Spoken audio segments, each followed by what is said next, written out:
तू हंस, तू मुस्कुरा, तू रोना कम कर दे, तू जिंदा है, तू जिंदगी की नाक में दम कर दे। नमस्कार मित्रों, आप सभी को आपके अपने परिवार की तरफ से सभी देशवासियों को नववर्ष की हार्दिक शुभकामनाएं।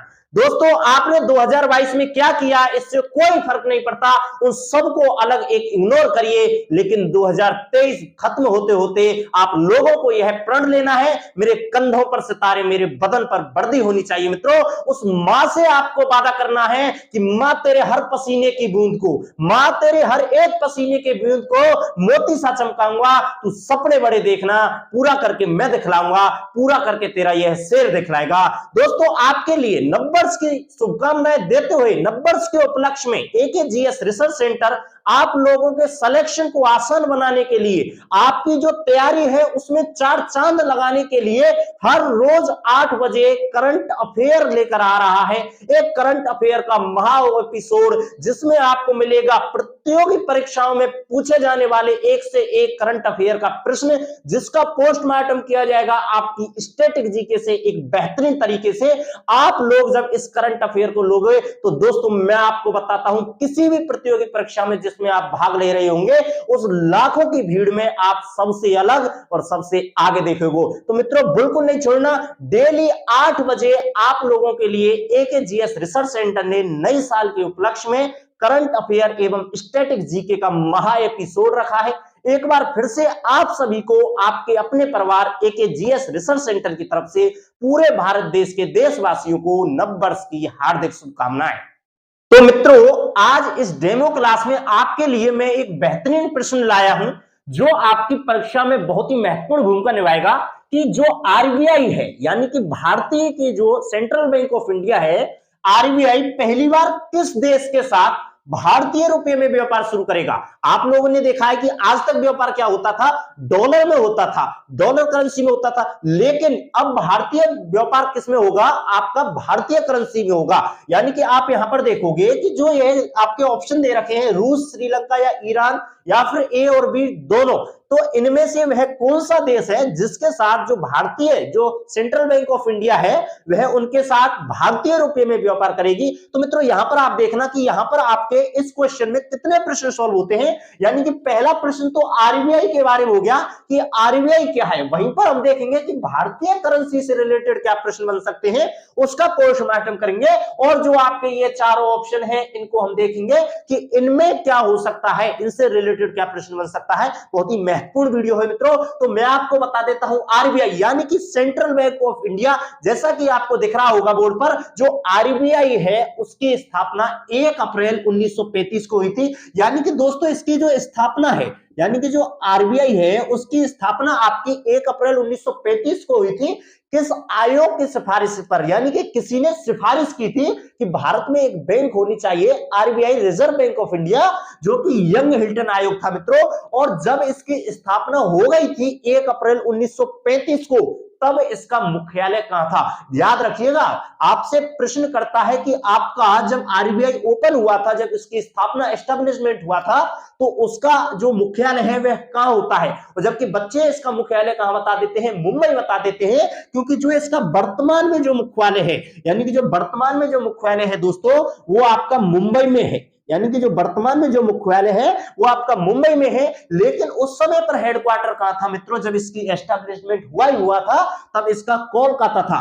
बाद में इसको कहां ट्रांसफर कर दिया गया, मुंबई ट्रांसफर कर दिया गया। वहीं पर आप देखोगे जब इसकी स्थापना हुई थी 1 अप्रैल 1935 को, तो इसके गवर्नर कौन थे। यानी कि आरबीआई ओपन हुई, इसकी स्थापना हुई, तो उस समय इसको कंट्रोल करने के लिए कोई गवर्नर भी तो रखा होगा ना। तो उस गवर्नर का नाम था ऑसबॉर्न स्मिथ, जो कि आपका एक अंग्रेजी गवर्नर था। दोस्तों, अब क्या है, एग्जामिनर बच्चों के माइंड से खेलने लगा है, वह पूछता है कि आरबीआई गवर्नर, आरबीआई जो बैंक है उसका भारतीय गवर्नर कौन था। बच्चे क्या कर देते हैं कि पहला गवर्नर ऑसबॉर्न स्मिथ, उसको ही टिक लगा देते हैं।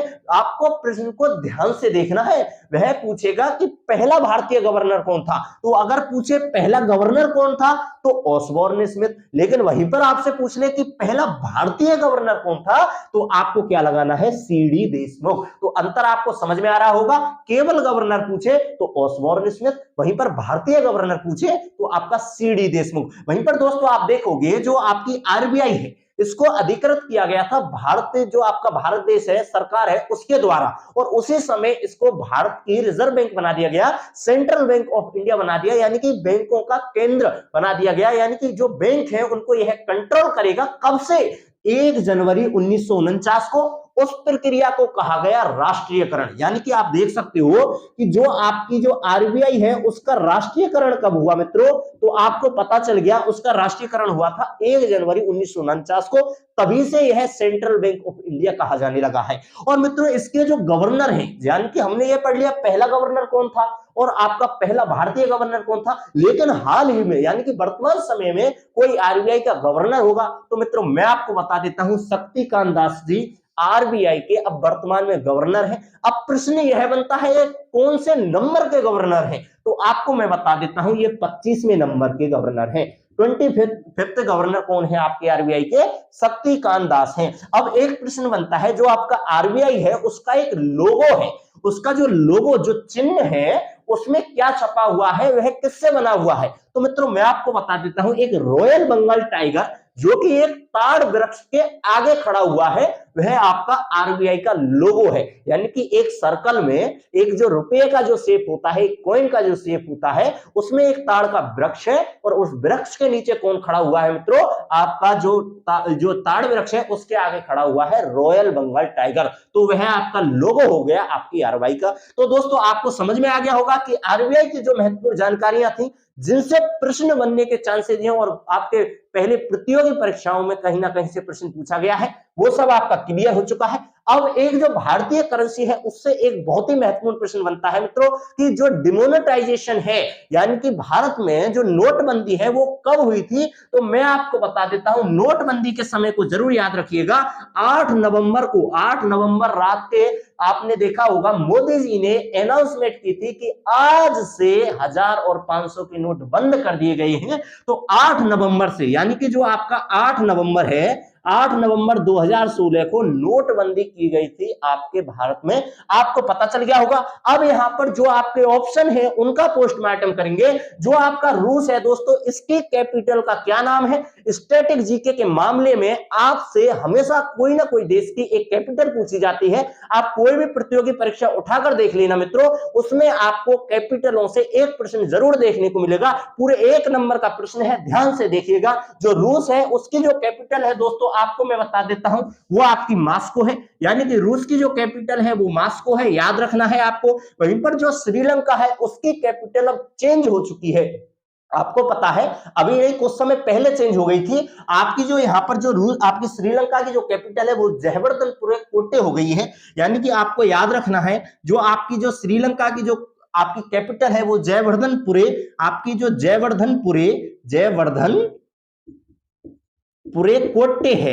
यानी कि इसको याद रखना, ये चेंज हुई है। बहुत से बच्चे पहली जो कैपिटल है उसको याद रख रहे होंगे, यह चेंज हो चुकी है, इसको याद रखना। वहीं पर जो ईरान है इसकी जो कैपिटल है वो तेहरान है मित्रों। यानी कि अब आपको पता चल गया। अब अपने प्रश्न पर वापस लौटकर चलते हैं कि जो आरबीआई है वह किस देश के साथ भारतीय रुपए में व्यापार करेगी। तो दोस्तों मैं आपको बता देता हूं आरबीआई जो है यानी कि भारत देश है वह पहली बार अपने जो भारतीय रुपया अपनी करेंसी में व्यापार करने वाला है अपने रूस और श्रीलंका यानी कि दोनों देशों के साथ। यानी कि इन दोनों देशों के साथ क्या करने वाला है, वो भारतीय रुपये में व्यापार करने वाला है। अब दोस्तों व्यापार कैसे होगा? अब प्रश्न यह उठता है कि वो व्यापार कैसे होगा। आरबीआई तो किसी देश से लेन देन करती नहीं, उन्होंने 2 बैंकों को चुना है जो कि एक जो रूस और श्रीलंका की बैंकों से लेन देन करेंगी आपकी भारतीय करेंसी में। अब प्रश्न उठता है वह 2 बैंक कौन सी हैं? तो दोस्तों मैं आपको बता देता हूं जो आपकी आरबीआई है उसने 2 बैंकों को चुना है।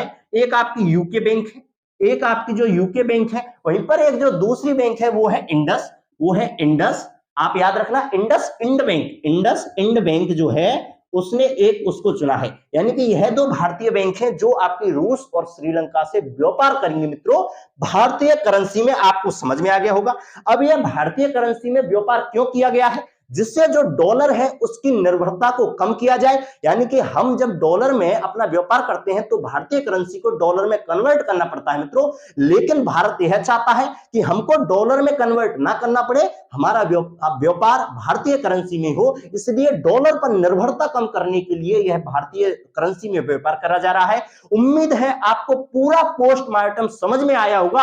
हमने प्रश्न किया, पूरा पोस्टमार्टम किया है, जो भी प्रश्न था सब कुछ आपको बता दिया है। उम्मीद है आप लोगों को क्लास समझ में आई होगी। क्लास को जरूर आप शेयर करें, चैनल को सब्सक्राइब करें और आगे भी इस क्लास को आपको कंटिन्यू रखना है। इस क्लास का महत्व आपको समझ में आ गया होगा। अगर आप लोग समझते हो थोड़ा सा भी कि क्लास में दम है, अगर मेहनत करी है बंदे ने, तो चैनल को जरूर सब्सक्राइब करें, शेयर करें और मित्रों बताएं कि आपको क्लास कैसी लगी। और आगे भी क्लास को रोज 8 बजे कंटिन्यू करें, जिससे आपके हजारों प्रश्न पूरे पोस्टमार्टम तरीके से और पूरी स्टैटिक जीके कवर हो जाएगी मित्रों। और आप अपने सिलेक्शन में सबसे अलग दिखोगे। आप महसूस करोगे, उस परीक्षा में जाकर याद करोगे कि एकेजीएस रिसर्च सेंटर की कोई करंट अफेयर की क्लास ली थी हमने।